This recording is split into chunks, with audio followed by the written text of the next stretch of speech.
let's just talk about your friends in the Muslim community. They're going to have to work with us to destroy ISIS. They're going to have to tell us what they're hearing in their community for people who have been radicalized. And if what we tell them is drop dead, how the heck are we supposed to get them to work with us? And how are we supposed to get these countries around the world to work with us? You see, I think we actually have an opportunity to turn lemons into lemonade. Now, I don't want to get, I want to be a good leader. But I've got to tell you this. I do not know how a president of the United States goes to a baseball game in a country where the leader basically insulted the president and our country in the middle of an attack on the center of Europe. You see, we need to bring those countries closer to us, and we need to be the leader. We are the leader of the world, okay? But the other thing I'm going to do is collect the telephone numbers of mothers and fathers who have their kids in Congress, who are working members of Congress. And I'm going to call the mom on her birthday, and she's going to call her kid in Congress and say, don't you mess with that president, I like him. And we're going to bring the Congress together again too, okay?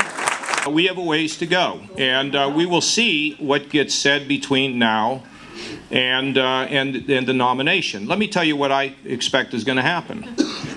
Nobody's going to go to the convention with enough delegates, and we're going to have a convention. Let me just say one other thing to you. I'm doing this because I know how to do these things. I've got the international experience and the domestic experience, and I think this is something that needs to be heard. And let me tell you one other idea, the idea of bringing us together. And the idea, by the way, that the spirit of our country doesn't rest in the White House. The spirit of our country rests where we live. Because we're the ones that change the world. I believe the way in which you deal with problems is you paint a vision that is bigger than anybody else's. Look, I've been running behind from the beginning.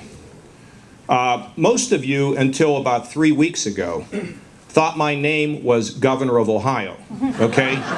Because Kasich was too hard to pronounce, okay? And we labored, I'll tell you a story, it's really interesting. We labored in total obscurity. You know why? I didn't call any names. I didn't have great sound bites. By the way, in case you want to know what that's like, just ask your governor, who labored in obscurity, because he wouldn't call names, okay? And I wasn't going to do that. But you know, it's sort of funny. It's down to 3 now. And I want you to all know, I will not take the low road to the highest office in the land. I won't do it.